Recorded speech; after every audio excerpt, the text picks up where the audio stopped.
Hello all students. In this video we shall start the essay subject with the chapter number 4, National Movements in India. तो सबसे पहले जो first, second and third जो chapter है वो हमें अभी नहीं आने वाले हैं इस सिलेबस में, पर हम लास्ट में इन सबको कवर करेंगे। सबसे पहले जो हमें आने वाला है सिलेबस में, सबसे पहले हम वही सारे चैप्टर्स कंप्लीट करेंगे। सो हमारा 4th चैप्टर है, उन्हीं में से एक है। तो सबसे पहले हम नेशनल मूवमेंट्स इन इंडिया। तो what's mean by national movements? जब ब्रिटिशर्स हम पे राज करते थे हमारे पूरे भारत पे, उन्होंने धीरे धीरे जैसे हमारे भारत पर कब्जा किया और फिर अपनी policies and rules and regulations धीरे धीरे करके इंडिया पे अपना कब्जा जमाने लगे। धीरे धीरे करके उन्होंने अपना पूरा जो साम्राज्य था वो भारत पे फैला दिया था। अब इसको हटाने के लिए हमने तो सिर्फ उन्हें व्यापार करने के लिए परमिशन दी थी इंडिया में, पर उन्होंने तो अपना साम्राज्य ही जमा लिया इंडिया में अपना समझ के। इसीलिए हमारे जो गांधी जी जैसे लोग थे, सरदार वल्लभ भाई पटेल थे, सुभाष चंद्र बोस थे, छत्रपति शिवाजी थे, भगत सिंह थे, ऐसे मंगल पांडे और बाकी सारे, यहाँ पे मैंने बहुत सारे नाम लिखे हैं। देशभक्त ने अपने हिंदुस्तान को, भारत को, इंडिया को इन ब्रिटिशरों की सत्ता साम्राज्य से दूर करने का सोचा, इंडिया से इनके साम्राज्य को, और उन्हें उनके खिलाफ जो मूवमेंट्स की, उनके खिलाफ जो सत्याग्रह किए या फिर कोई चढ़वड़ की, तो वो हम आज पढ़ेंगे कि कौन कौन से मूवमेंट्स थी ऐसे जो इम्पोर्टेंस थी इस आज़ादी की चढ़वड़ में, यानी कि इंडिपेंडेंस हमने कैसे हासिल की इन ब्रिटिशरों से। सो सबसे पहले इंट्रोडक्शन है। During their stay in India, Britishers become familiar with the political condition of India. The Britisher East India Company took advantage of the political disputes of the internal weakness of India and the form 1757 AD. After creeping in the Bengal to the revolt of 1875 AD, it established its supremacy over India in its 100-year of rules. In order to maintain this supremacy, and our English gradually developed the strong administrative, a legal system structure in the country. Though this administrative structure, common laws, common administrations and the legal system according to the British system came into existence, yet the English residing in India established such a law and the administration that England would get more benefits at the cost of India. They made England prosperous and they exploit India the most. अब इस पूरे introduction में क्या कहा है कि भारत में जब ब्रिटिशर आए थे और जब उन्होंने अपनी पॉलिटिक्स, हमारे पॉलिटिक्स थी जो हमारी राजनीति थी, उससे परिचित हुए और फिर उन्होंने अपनी ही अलग राजनीति थी वो हमारे इंडिया पे लागू की। अब भारत में जो भी हमारी Indian company advantage in the politics, तो हमारी जो वीकनेस थी वो उन जान गए थे लोग, ब्रिटिशर जो थे, और उसी वीकनेस का उन्होंने फ़ायदा उठाया। हमारे जो वीकनेस थी, हमारे अंदर जो लोगों में जो अनबन थी बीच बीच में, उनका उन्होंने फ़ायदा उठाया और वो फ़ायदा उठा के उन्होंने खुद की कंपनी का एडवांटेज कैसे लिया, तो वही बात करने वाले हैं। यानी कि बंगाल में जो भी 1757 में उन्होंने सबसे पहले कंपनी की स्थापना की थी, India British east India company की 1757 में। आपको ये जो ईयर है वो याद रखना है। फिर 1857 में वह 100 ईयर उनके शासन का यानी एस्टेब्लिशमेंट के कंप्लीट हुए, तो उन्होंने क्या किया कि वो पूरी तरह से उन्होंने अपना रूल्स है वो इंडिया पे एस्टेब्लिश कर दिया। और वो चाहते थे कि जो ये उन्होंने जो ये पॉलिसीज़ एंड जो भी पॉलिटिकल उन्होंने सत्ता हम पे हासिल की है वो वैसे उससे और भी ज़्यादा बढ़ाए और वो लॉन्ग टाइम तक चलती रहे। तो उन्होंने इस वजह से पूरे देश में अपना साम्राज्य जमाने के लिए उन्होंने बहुत सारे चेंजेस करना चाहे और उनके खुद के बेनिफिट्स के लिए हमारे इंडिया के लोगों को परेशान करना शुरू कर दिया, उनका शोषण करना शुरू कर दिया था। अपने इंग्लैंड को वो जो है वो क्या कर रहे थे, बेनिफिट्स दे रहे थे और हमारे इंडिया को एक्सप्लोड कर रहे थे, यानी कि नुकसान पहुंचा रहे थे। पूरा नीचे जो है इंडिया जा चुका था, जब ब्रिटिश जो है हमारे ऊपर राज कर रहे थे, वहाँ की स्थिति बहुत ही खराब थी। तो सबसे पहला है the great national uprising of 1857, यानी 1857 का जो संग्राम हुआ था, तब वहाँ पे जो ये नेशनल मूवमेंट स्टार्ट हुई थी यहाँ से इंडिपेंडेंस की ओर। यहाँ की इनकी पॉलिसीज ब्रिटिश की जो थी, ईस्ट इंडिया कंपनी के जो ये पॉलिटिकल सिस्टम थी उसे ख़त्म करने के लिए स्टार्ट कहाँ से हुआ था, 1857 से ही स्टार्ट हुआ था।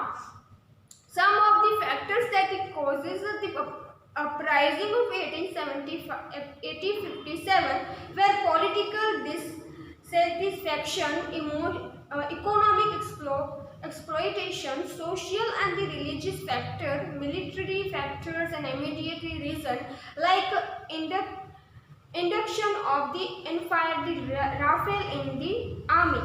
मंगल पांडे, अब यहाँ पे मंगल पांडे का नाम आपको याद रखना है।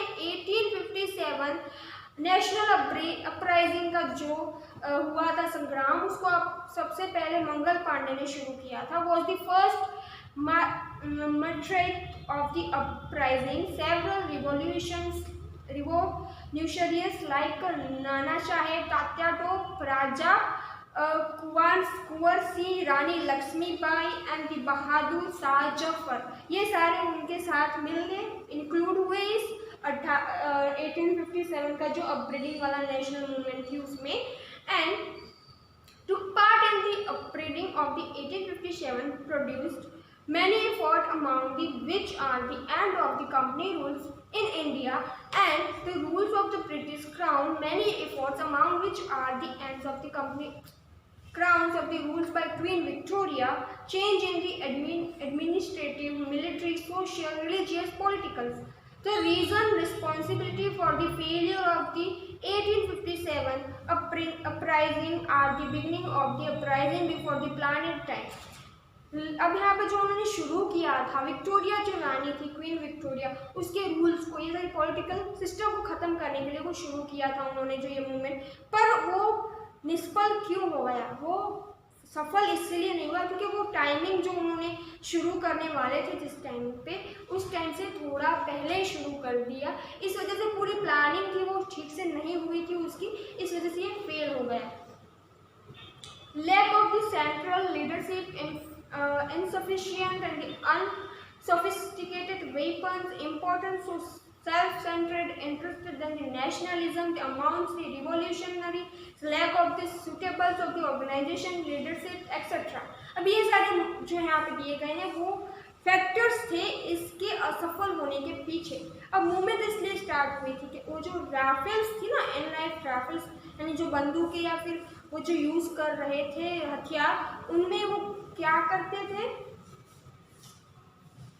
सबसे पहले उन्होंने जो ये सारे राइफल्स थे उनमें सबसे पहले तो उन्होंने जो मांस का यूज़ किया था, घायल के मांस का, डूबकर के मांस का यूज़ किया था, उस वजह से भी ये शुरू हुआ था। और यहाँ पे शहीद मंगल पांडे की भी बात की, उन्होंने शुरुआत की थी। और दूसरा आपको ये याद रखना है कि जो यहाँ पे सारी जो चीज़ें थी, यानी कि लीडरशिप का जो है यहाँ पे एक स्पेस था, उन्हें लीडरशिप ठीक से नहीं मिली, टाइमिंग नहीं थी ठीक से, प्लानिंग ठीक से नहीं की गई थी, इस वजह से ये सफल नहीं रहा। 1857 का जो नेशनल मूवमेंट थी वो सफल नहीं रही अपराइजिंग वाली। अब दूसरा है boycott of the indigenous movement. यहाँ पे boycott of the indigenous movement along with the Bang movement थी जो, उसके बारे में बात की। और वो कब हुई थी, 1905 was one of the important events of the Indian national movement because of the divide and the rule policy as a result of the Britishers and Machiavellian policies, boycott of the indigenous movement against the imperialists.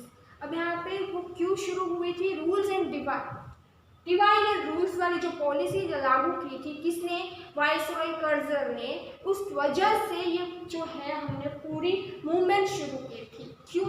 क्योंकि वो लोग क्या करना चाहते थे, अंग्रेज हम लोगों को तोड़ के हम लोगों पे रूल करना चाहते थे, हम लोगों पे साम्राज्य स्थापित करना चाहते थे।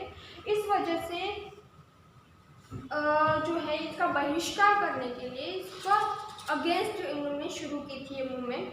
Bengal was the big province at the time of British rule which include the present day Bengal, Bihar and Odisha. Compared to other state, Bengal was the central point of the national awakening. The impetus and the throne for the national movement come from Bengal. And the 1857 revolt, Hindus and Muslims had the collectively fought for the English. That's why the English strategy is a divide and rule. They encouraged communalism and the cause of division among the people. अब उन्हें पता चल गया था कि क्या यहाँ पे इंडिया में और वीकनेस है कि लोग लड़ रहे हैं अपने धर्म के लिए, मुस्लिम है, हिंदू है, वो लड़ रहे हैं अपने धर्म के लिए, एक दूसरे में वो अंदर उन दोनों में क्या है, एक झगड़ा चल रहा है, एक अंतर आ चुका है। तो उस पर उन्होंने ये, उस वजह से उस वीकनेस को देखते हुए, इस वीकनेस को पकड़ते हुए उन्होंने ये डिवाइड एंड रूल जो है वो अपनाया। And Bangalore is the main centre of it, और यहाँ पे केंद्र बिंदु रहा था। और दूसरे बहुत सारे यहाँ पे जो नाम दिए हैं हमारे राज्य, वो भी मेन पॉइंट थे इसके। वाइसरॉय कर्जर 1899 to 1905, देखिए इनका वाइसरॉय कर्जर का जो टाइम लिमिट है भारत पे कब तक से कब तक का था, 1899 to 1905। Divide and the vast Bengal provided to the east Bengal and the west Bengal in the name of the bringing about the administrative efficiency. तो अब यहाँ पे इनकी बात की है कि वाइसरॉय थे वो बहुत ही पश्चिम बंगाल के दो उन्होंने जो है पार्ट किए थे, पश्चिम बंगाल, पूरा बंगाल के दो पार्ट किए थे, पश्चिम बंगाल और पूर्व बंगाल, वहीं से वो शुरू हुआ था। अब आगे का जो है चैप्टर हम नेक्स्ट वीडियो में पढ़ेंगे। तब तक के लिए nice day, thank you and take care.